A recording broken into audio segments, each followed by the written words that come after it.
আসসালামু আলাইকুম। আজকে মহান স্বাধীনতা দিবস। স্বাধীনতার ৫৫ বছর। এই ৫৫ বছরে কে কতটুকু স্বাধীন, কতটুকু স্বাধীনতা আপনি ভোগ করছেন, এটা আপনি নিজেরে প্রশ্ন করেন। প্রশ্ন করলে বোঝা যাবেন যে এই স্বাধীনতায় আপনাকে কতটা আপনার প্রতিদিনের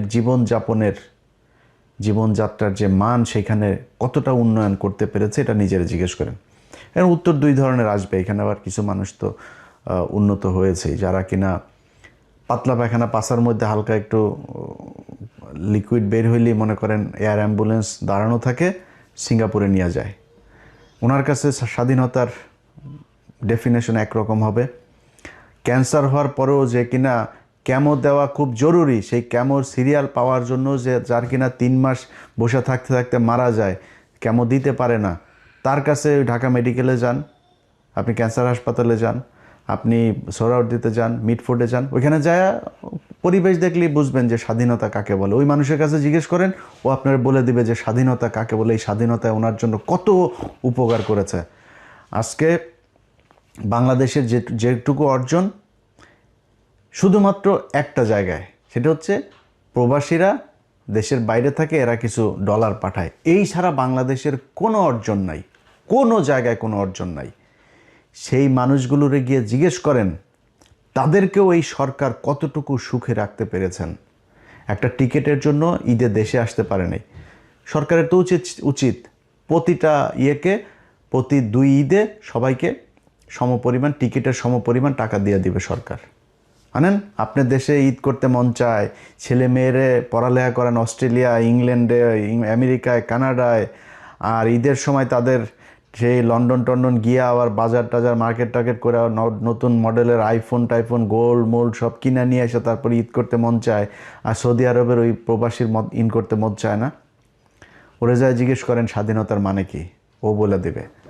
সো আপনারা আমার এই ভিডিওটা যখন দেখছেন, আমাদের এই দেশের স্বাধীনতাটা হইল, এই ভিডিওটা দেখার 24 ঘন্টাও পার হয় নাই।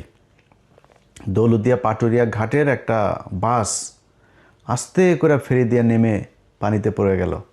40-50 জন যাত্রী নিয়ে, সেখানে আমি ভিডিও করার আগ পর্যন্ত যতটুকু জানতে পারলাম 25 জনের লাশ অলরেডি উদ্ধার করা হয়েছে। আরও কতজন মারা যাবে ঠিক নেই। আপনার এই মরার স্বাধীনতা তৈরি হয়েছে 1971 সালের যুদ্ধ মধ্য দিয়ে। আপনি মরবেন, এটাই স্বাধীনতা। আপনি প্রজা, আপনি ওদের গোলামি খাটবেন। ওদের একজন মারা যাবে, ওদের পরিবারের রাষ্ট্রীয় শোক হবে। আপনি 25 জন না, 25,000 মারা গেলেও রাষ্ট্রীয় শোক ঘোষণা করা হবে না। এটার নামই স্বাধীনতা। এই স্বাধীনতার জন্যে বাংলাদেশের মানুষ 1971 সালে যুদ্ধ করেনি, যুদ্ধ করেও নাই, এটাও বাস্তব কথা। এখন আপনি ওদেরকে বলবেন, ধরেন স্বাধীনতা এই যে এটা নিয়ে যে বিশাল আকারে সবচেয়ে বেশি করে আওয়ামী লীগকে জিজ্ঞেস করেন, তোর আব্বা বলেছিল তাজউদ্দিন নাকে তেল দিয়ে ঘুমাও, 27 তারিখ হরতাল। 1971 সালে 27 তারিখ হরতাল হওয়ার কথা ছিল। তাজউদ্দিনের মেয়ের লেখা বই, ভাই আপনি আমারে বিশ্বাস করার দরকার নাই, আপনারও আমি বিশ্বাস করব না। সো আমরা 71-এর ওগুলো নিয়েই, যারা ওই সময়ের মানুষ তাদের কথা যা বলেছে তাদেরকে নিয়েই শুনব।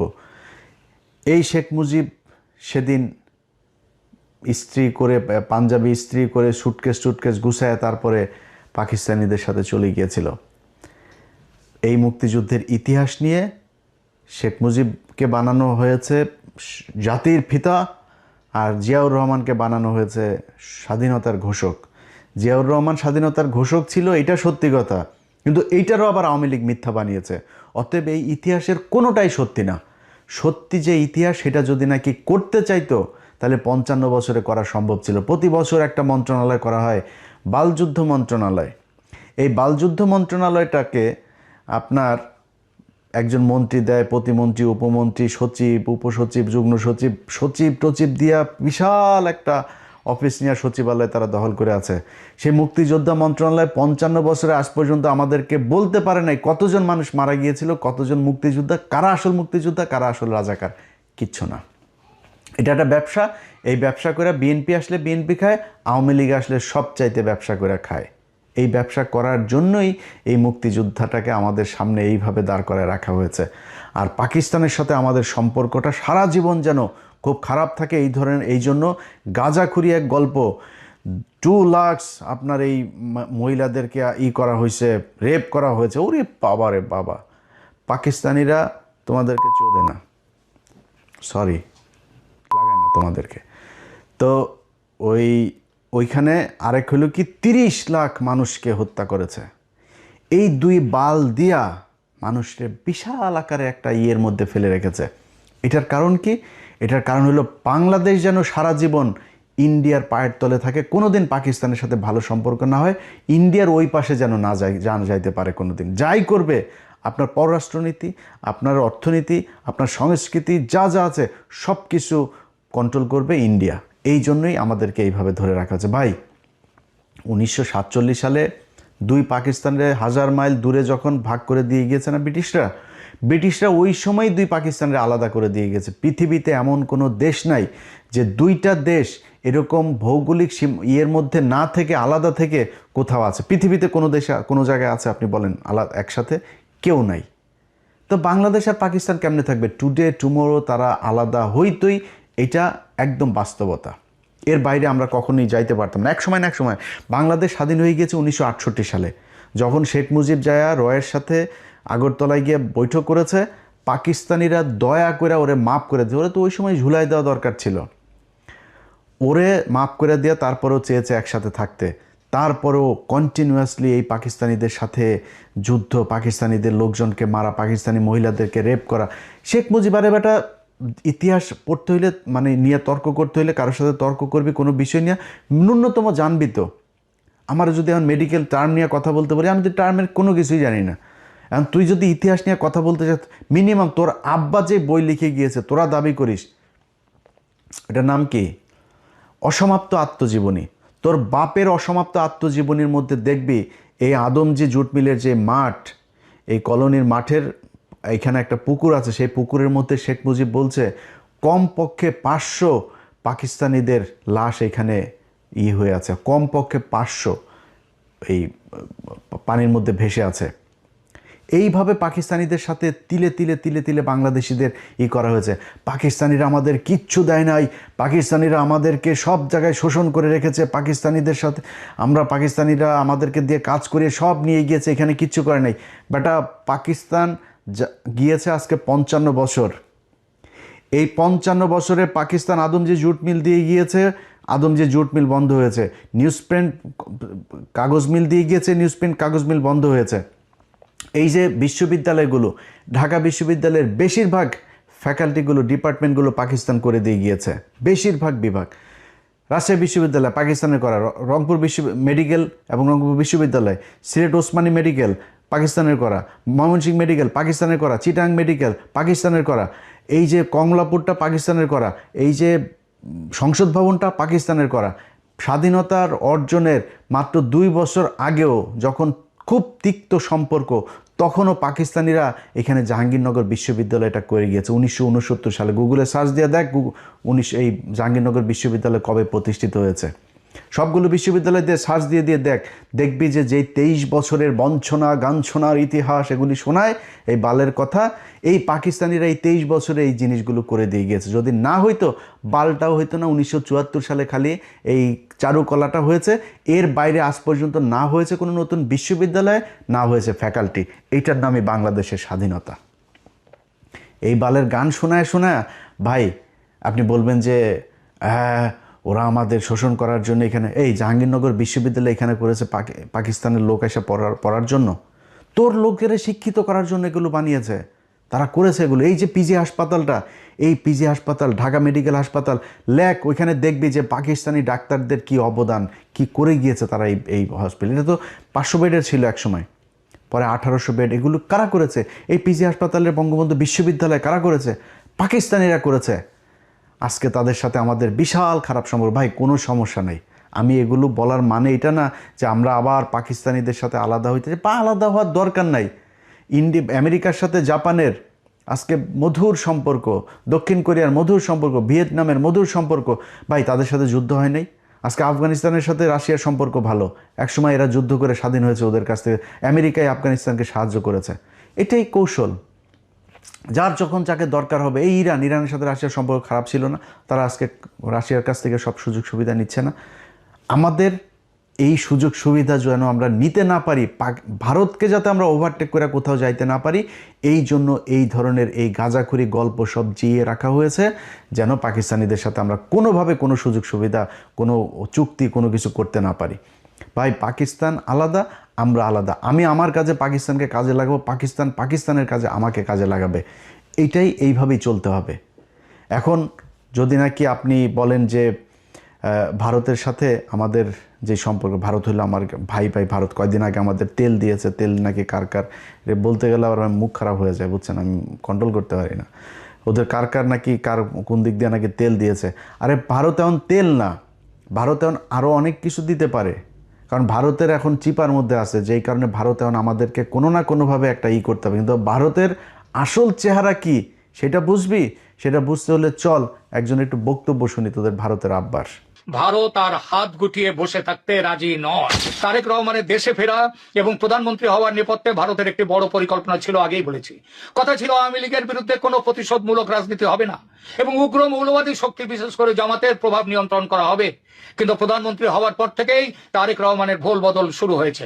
ভারতের দেয়া সেই প্রতিশ্রুতির কোনো প্রতিফলন এখন আর তার কাজে দেখা যাচ্ছে না। তিনি জামাতকে মন্ত্রিসভায় জায়গা দেওয়ার কথা ভাবছেন এবং আওয়ামী লীগের ওপর রাজনৈতিক নিষেধাজ্ঞা ও আইসিটি ট্রাইব্যুনালের খড়গ বহাল রেখেছেন। বরং চিঠি দিচ্ছেন আইসিটির রায়ের প্রেক্ষিতে শেখ হাসিনা এবং আসাদুজ্জামান খান কামালকে যাতে তাড়াতাড়ি বাংলাদেশে প্রত্যর্পণ করা হয়। দিল্লির কূটনীতিকদের মতে এটি ভারতের সাথে করা বড় ধরনের কথা খেলাপি বা বিশ্বাসঘাতকতা। আওয়ামী লীগের ওপর থেকে নিষেধাজ্ঞার খাড়া তোলার কথা আর উঠছেই না। শেখ হাসিনাকে ফাঁসিতে ঝোলাবার জন্য উল্টে ভারতের কাছে ইউনূস জমানাচ্ছে কড়া চিঠি দিয়ে প্রত্যর্পণ দাবি করছে তারেক রহমান সরকার। এসব কিসের লক্ষণ? এই সব কিছুই কি সেই পুরনো বিশ্বাসঘাতকতার নতুন সংস্করণ নয়? এটা ঠিক, তারেক রহমান সরকারের বয়স সবে 1 মাস। এর মধ্যে চরম সিদ্ধান্ত নেয়নি ভারত, তবে ঘরপোড়া গরু সিঁদুরে মেঘ দেখে ভয় পায়। তারেক সরকারের কাজকর্মে সেই সিঁদুরে মেঘের লক্ষণ কিন্তু স্পষ্ট ফুটে উঠছে। আওয়ামী লীগ নেতাদের জেল মুক্তির কোনো খবর নেই। যারা মুক্ত হচ্ছেন বিচার বিভাগের নির্দেশে নতুন মামলা দিয়ে তাদের আবার ঢুকিয়ে দেওয়া হচ্ছে জেলে। এই যদি বিএনপির গণতন্ত্র রক্ষার আসল ছবি হয় তাহলে সন্দেহ জাগেই। আর ঠিক এই কারণেই হয়তো এবার ভারত আর কোনো বিশেষ দূতের অপেক্ষা না করে অজিত ডোভালের মাধ্যমে সরাসরি 1 মাসের ডেডলাইন দিয়ে দিয়েছে। ভারত তার সাথে কথাবার্তা বলে শুধু কয়েকটি শর্তে, কয়েকটি বিষয়ে কেবল একমত হয়েছিল, কথা নিয়েছিল তারেক রহমানের কাছ থেকে। তাদের মধ্যে 1, ভারতের উত্তর পূর্বাঞ্চলের বিচ্ছিন্নতাবাদীদের যেন বাংলাদেশের মাটি ব্যবহার করতে দেয়া না হয়। 2, দেশে ইনক্লুসিভ রাজনীতি যেন ফিরিয়ে আনা হয়, অর্থাৎ আওয়ামী লীগকে সরকারি নিষেধাজ্ঞা থেকে মুক্ত করা যেন হয় এবং একই সঙ্গে ক্রাইম ট্রাইব্যুনালের অন্যায্য অবৈধ বিচারকে আইন বিরুদ্ধ বলে ঘোষণা করে সেই বিচারকে বাতিল করা। এবং 3, সরকারে কোনোভাবেই চরমপন্থী বা মৌলবাদী শক্তির যেমন জামায়াতের সরাসরি অংশগ্রহণ থাকবে না। ভারতের এই 3 শর্তে সহমত হলে তারেক দেশে ফেরেন এবং ভারত সব রকমের সহযোগিতা দিয়ে তারেকের জয়ের পথ প্রশস্ত করে। কিন্তু প্রধানমন্ত্রী হওয়ার পর তারেক রহমান কি সেই 2004 সালের মতোই ভারতের বিশ্বাস ভাঙতে চলেছেন? ভবিষ্যতের পথ নিষ্কণ্টক রাখতে শেখ হাসিনার দেশে ফেরা বন্ধ করো, মৃত্যুদণ্ড বহাল রাখো, আওয়ামী লীগকে নিষিদ্ধ রেখে দাও, রাজনীতিতে যেন ফিরতে না পারে আওয়ামী লীগ, যাতে আমেরিকার দালালি করবার জন্য বাংলাদেশ অনন্তকাল তৈরি হতে পারে। দিল্লির রণমূর্তি এই কারণেই, এই জন্যই অজিত ডোভালের চরম বার্তা। কেননা পরিস্থিতি আবার সেই 2004-এর দিকে চলেছে। এই পরিস্থিতিতে ভারত আর হাত গুটিয়ে বসে থাকতে রাজি নয়। নির্ভরযোগ্য সূত্রের খবর অনুযায়ী সেখানে ডোভাল সাহেব কোনো কূটনৈতিক মারপ্যাঁচ নয়, বরং সরাসরি টাইম বাউন্ড হুঁশিয়ারি দিয়েছেন বাংলাদেশের ডিজিএফআই কে সামনে বসিয়ে। কি ছিল সেই হুঁশিয়ারিতে? 1, আগামী 1 মাসের মধ্যে আওয়ামী লীগের ওপর থেকে সমস্ত রাজনৈতিক নিষেধাজ্ঞা তুলে নিতে হবে। 2, আইসিটি অধ্যাদেশ এবং তার অধীনে দেওয়া সমস্ত সাজা ও শেখ হাসিনার মৃত্যুদণ্ডের নির্দেশ বাতিল করতে হবে। 3, যদি এই 1 মাসের মধ্যে কোনো কার্যকর পদক্ষেপ না নেওয়া হয় তবে ভারত তার নিজের স্বার্থ, তার জাতীয় স্বার্থ রক্ষায় যে ব্যবস্থা উপযুক্ত মনে করবে সেই ব্যবস্থা নিতে বাধ্য হবে। এই হুঁশিয়ারি শুধু কথার কথা নয়, ভারতের নিরাপত্তা বিশ্লেষকরাও বলছেন জামাতের উত্থান মানেই ভারতের উত্তর পূর্বাঞ্চলের অস্থিরতা তৈরি করা। ভারত কোনোভাবেই তার প্রতিবেশী রাষ্ট্রে পাকিস্তান ঘেঁষা কোন মৌলবাদী শক্তি, যে শক্তি বাংলাদেশের স্বাধীনতার শত্রু, তাদেরকে সহ্য করবে না। ভারত স্পষ্ট বলেছে সংসদে বিএনপির একক সংখ্যাগরিষ্ঠতা আছে, তবুও জামায়াতকে মন্ত্রী করার কথা উঠছে কেন? পুরনো ভালোবাসার টান, আমেরিকার চাপ? বাংলাদেশ যেন মনে রাখে আমেরিকার সমস্ত হুমকি উড়িয়ে দিয়ে ৭১-এ ভারতের ফৌজ স্বাধীন করেছিল বাংলাদেশকে। আজ দরকার হলে ভারতের ফৌজ উপযুক্ত ব্যবস্থা নিতে এবারও পিছিয়ে আসবে না। এই হইল ভারতের বন্ধুত্ব। এটার শুরু আজকে থেকে না, সেই ১৯৭১ সালের ১৬ই ডিসেম্বর থেকে শুরু করে আজকে পর্যন্ত ভারত কখনো মানতেই পারে নাই যে বাংলাদেশ একটা স্বাধীন রাষ্ট্র। তারেক রহমান তার কথা না শুনলে সে এখানে সোলজার পাঠায়, সোলজার পাঠা, তোরা সোলজার পাঠা, বাংলাদেশে পাঠা, ইস্ট পাকিস্তান ওয়েস্ট পাকিস্তান, দুই পাকিস্তান মিলা বাম্বু লাগাবে, পাঠা তোরা, যদি ক্ষমতা থাকে তাহলে বাংলাদেশে সোলজার পাঠা, ন্যাংটা বানায় ছেড়ে দিবে। বাংলাদেশের প্রতিটা মানুষকে শুধু একটা কথা বলি ভাই, কথা খুব খারাপ লাগতে পারে, চেতনায় আবার পাশে আগুন লাগতে পারে অনেকের, এই বাংলাদেশ যেদিন আক্রান্ত হবে সেদিন সবার আগে পাকিস্তানি ভাইয়েরা এসে আপনার পাশে দাঁড়াবে, এটা গ্যারান্টি দিলাম। আমি জীবিত থাকি অথবা মৃত থাকি, একটা কথা বললাম, Pakistan will be the first country আপনারে সাপোর্ট করার জন্য। অতএব পাকিস্তানের সাথে ভাই আমাদের কৌশলগত ভালো সম্পর্ক থাকতে হবে, তাদের সাথে আমাদের অস্ত্রের চুক্তি থাকতে হবে, মিলিটারি চুক্তি থাকতে হবে, বাণিজ্যিক চুক্তি থাকতে হবে, পাকিস্তানের সাথে সব ধরনের চুক্তি থাকতে হবে। যদি না হয় তাহলে এরা সারা জীবন আমাকে এইভাবে এই ধরনেরই করে যাবে। তারেক রহমান যেই কথাগুলো আমরা এর আগে আনন্দবাজারেও শুনেছি, এই ব্যক্তিও যেই কথাগুলো বলল, আপনি চুক্তি করে এসেছেন, যদি কৌশল হয়ে থাকে, 111-এ খালেদা জিয়াকে অফার দেওয়া হয়েছে, খালেদা জিয়া বলেছে না আমি 111-এর এদের কোনো কিছু বৈধতা দিব না, পরে শেখ হাসিনাকে বৈধতা, এই প্রণব মুখার্জি তার বইতে লিখেছেন। তো আমরা ধরে নিলাম আপনি কৌশল করেই তারপরে তাদের সাথে মিলেমিশে এসেছেন, এবং আমরা এখনও পর্যন্ত, আমি আমার কথা বলি, আমি কিন্তু এখন পর্যন্ত আপনার প্রতি আমার যথেষ্ট সম্মান আছে তারেক রহমান। আপনার কিছু বিষয় আমি জানি, যে বিষয়গুলোর কারণে আমার বিশ্বাস যে আপনি কোনো দিন শেখ হাসিনা হবেন না, জিয়া পরিবার কখনো শেখ পরিবার হবে না, এই বিশ্বাসটা আমার আছে। এবং আপনি ঠিক সময় মতো, বিশেষ করে গত 2 দিনে জেনারেল মাসুদ এবং জেনারেল ওর আরেকজন কি মামুন খালেদ, দুইজনকে ধরার পরে আমার ভেতরে সেই বিশ্বাসটা আরও বেশি জন্মেছে যে আপনি এক এক করে সব কটাকে ধরবেন। এবং আপনারা একটা জিনিস বলে রাখি, তারেক রহমান, পৃথিবীতে কেউ সারা জীবন বাঁচে না, আপনাকে যেতে হবে, আমাকেও যেতে হবে। যদি সারা জীবন মানুষের মনে থাকতে চান আপনার বাবার মতো, তাহলে শুধু একটা কথা বলবো যে কিচ্ছু করার দরকার নেই ভাই। আপনি দুর্নীতি করেন, টাকা পয়সা নিয়ে লন্ডনে পাঠান, আপনি আবারও এই আওয়ামী লীগের মতো করেই প্রচুর টাকা পয়সা নেন, কোনো সমস্যা নেই ভাই। খালি ইন্ডিয়ার বিরুদ্ধে আমাদের একটা জায়গায় দাঁড় করায় দিয়ে যাবেন, যেটা আমরা ইউনূসের কাছে চেয়েছিলাম, ইউনূস করে নাই। আপনার কাছে আমাদের প্রত্যাশা থাকবে এই কাজটা খালি করে দেন। আপনার যে কোনো বিপদে, এই দেশের যে কোনো বিপদে বাংলাদেশের 18 কোটি মানুষ এক হয়ে আপনার পাশে দাঁড়াবে।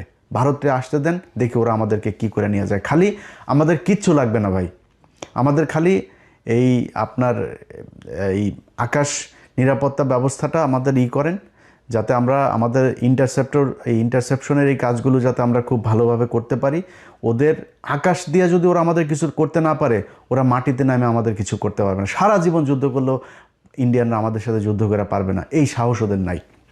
আর সেই সাথে আমাদের যা লাগে, অস্ত্র লাগে, যা লাগে, সেটা ভাই আপনাদের মানে এই আল্লাহকে সাক্ষী রেখে বললাম, যদি পাকিস্তান সবার আগে আপনার পাশে না দাঁড়ায় এসা, আমি যদি জীবিত থাকি সেদিন আমার জুতার গলা নিয়ে আপনাদের সামনে এসে হাজির হব। অতএব এরা যেই হুমকি ধমকি যা দিচ্ছে, আপনি এটাতে বিচলিত না হয়ে আপনার ওদের সাথে আপনাকে চোখে চোখ রেখে একটা পর্যায়ে গিয়ে কথা বলতে হবে। আপনার যতটুকু কৌশল অবলম্বন করা দরকার আপনি করেন, কোনো সমস্যা নাই।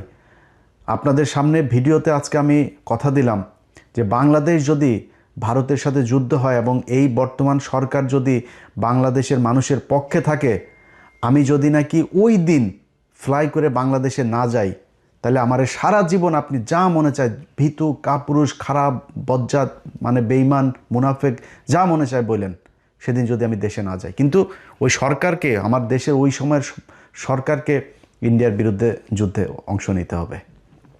অতএব আপনার যেই এই ভারত যে হুমকি আপনাকে দিয়েছে, এইটাতে আপনি তোয়াক্কা না করে আপনি বাংলাদেশের মানুষের যে চাওয়া পাওয়া, বাংলাদেশের মানুষ, প্রতিটা মানুষ এক একজন সোলজার, যদি প্রয়োজন হয় আমাদেরকে প্রশিক্ষণ দেন, যা প্রয়োজন, যত টাকার, আমরা না খেয়ে বাংলাদেশের মানুষ ঘরের থালা বাটি বিক্রি করে আপনাকে টাকা দিবে, কত টাকা কত ডলার লাগবে, কি অস্ত্র কিনতে হবে, আপনি সেগুলো কিনে এই দেশের মানুষের নিরাপত্তার ব্যবস্থা করেন। বিশেষ করে এই আপনার ইন্টারসেপ্টরের যে এইটাকে আপনাদের করতে হবে, কারণ তাদের যেহেতু যুদ্ধ বিমান, তাদের মিসাইল আছে, তাদের ড্রোন আছে, সো এই জিনিসগুলোর জন্য কি করা দরকার সেটা যার সাথে চুক্তি করতে হয়, পাকিস্তানের সাথে করতে হোক, চীনের সাথে করতে হোক, তুরস্কের সাথে করতে হোক, আমেরিকার সাথে করতে হোক, রাশিয়ার সাথে করতে হোক, যার সাথে মনে চায় করেন, করে আমাদের এই নিরাপত্তার ব্যবস্থা করেন। মাটিতে নেমে যখন ওরা যুদ্ধে নামতে আসবে, ওইটার সাথে বাংলাদেশের মানুষ ফাইট করবে, সেটার জন্য আমাদের প্রশিক্ষণ দেন, যা প্রয়োজন সেটা করেন, এই দেশের মানুষ জীবন দেওয়ার জন্য প্রস্তুত। আমরা অন্তত গত 15 বছরে এরকম একটা প্রজন্ম তৈরি করেছে, যে প্রজন্মটা এই দেশে ভারতের বিরুদ্ধে যুদ্ধ করে শহীদ হওয়ার জন্য মুখিয়ে আছে। কে বিএনপি করে, কে জামাত করে, কে কোন দল করে, চরমনাই করে না কি করে, ইন্ডিয়ার প্রশ্নে সবাই এক। অতএব আপনি সেটা করেন। আমাদের কিছু কিছু মানুষজন আছে যারা এখনও পর্যন্ত পাকিস্তানের সাথে আমাদেরকে একটা দ্বন্দ্ব বাধায় রাখার জন্য একটাই করে, ভাই 26শে মার্চ আমরা স্বাধীনতা দিবস, ওকে 16ই ডিসেম্বর ইন্ডিয়া তাদের কাছ থেকে লিখে নিয়ে গিয়েছে, আমাদের কারো আসতে দেন, ওকে, তারপরে ভাই আলাদা হয়ে গিয়েছে, দ্যাটস এনাফ, এটা ওভার, এখন আমরা দিনগুলো পালন করব, ঠিক আছে, গুতাগুতির দরকার নাই তো।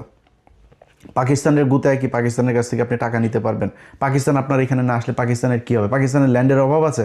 আমার মেয়ে 1,44,000 বর্গ কিলোমিটার, ওর 6,80,000 না কত হাজার বর্গ, আমার চাইতে এরকম 5টা রাষ্ট্রের মতো ওর একটা দেশ, মানুষ আমাদের চেয়েও কম, তো ওদের আমাদের জায়গা দরকার আছে নাকি?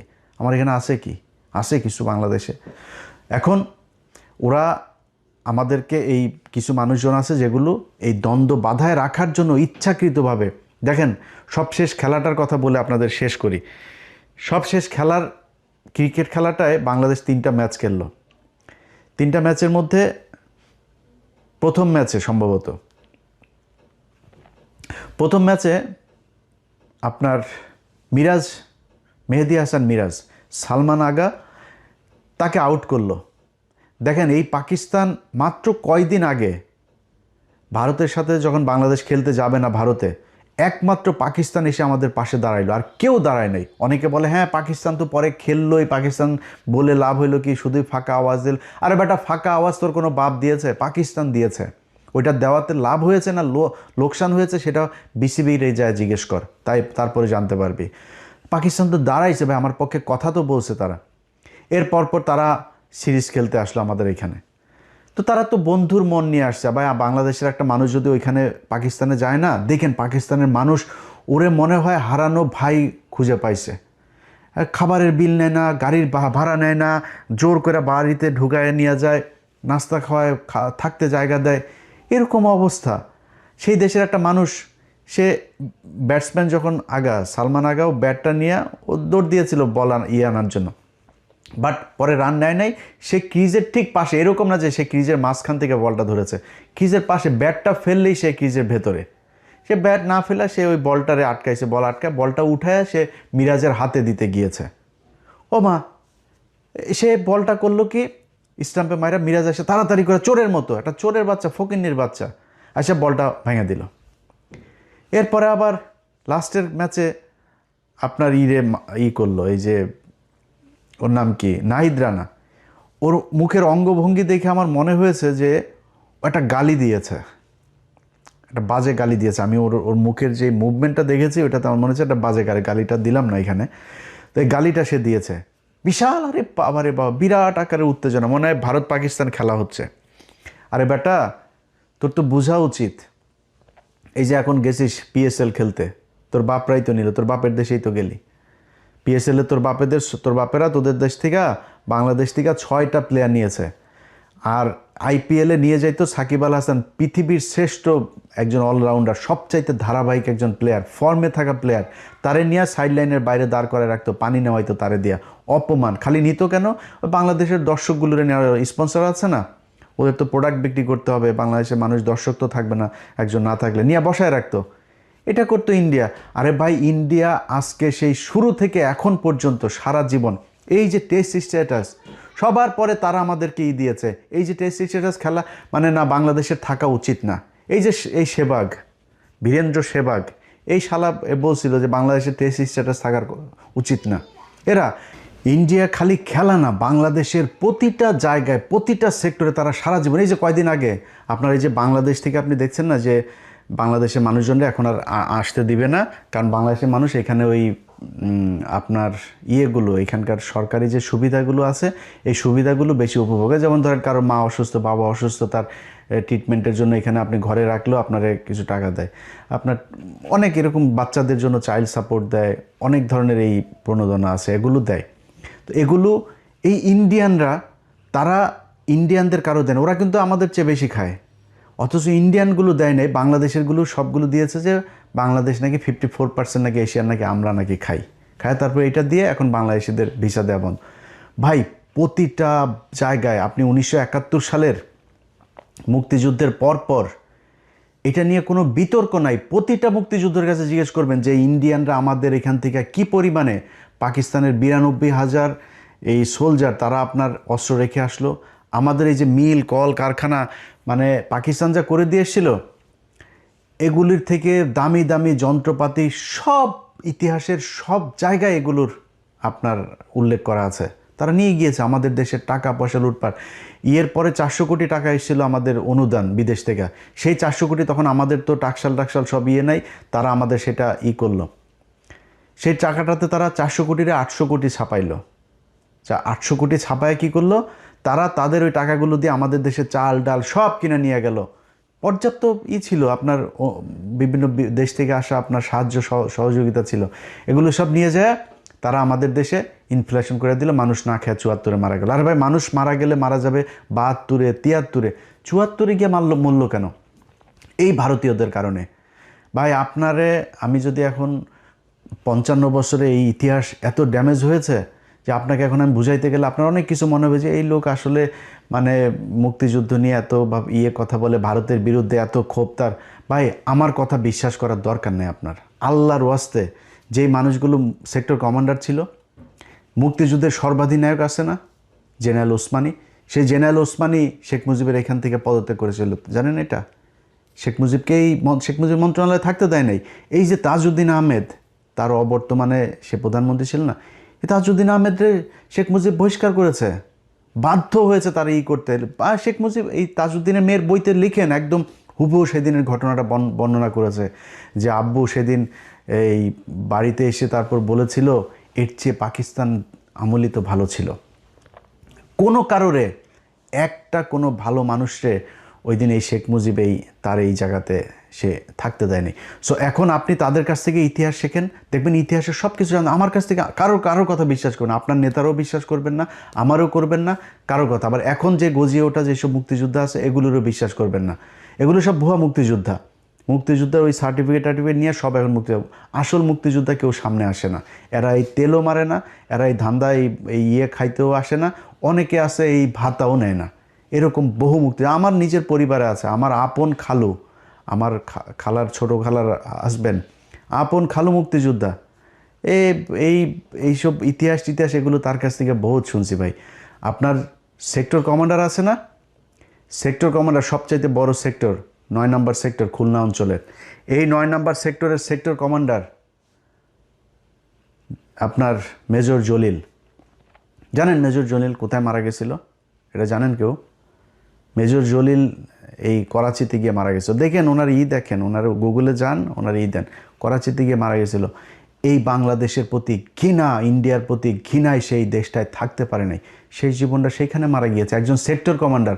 আপনার কাছ থেকে আমি ইতিহাস শিখবো ভাই, আপনি আমার সাথে ইতিহাস নিয়ে করবেন, ডিবেট করবেন, কথা বলবেন, যে বলতে চায়, যত বড় মুক্তিযোদ্ধা আছে যে আছে, আমি আমার মুখ থেকে একটা কথা বলবো না, বই থেকে কোট আনকোট কথা বলবো। তার চাইতে বড় মুক্তিযোদ্ধার বই থেকে আমি তার রেফারেন্স দেবো যে এই মুক্তিযুদ্ধ এটা বলে গেছে, আপনি এটা কোথায় পেলেন?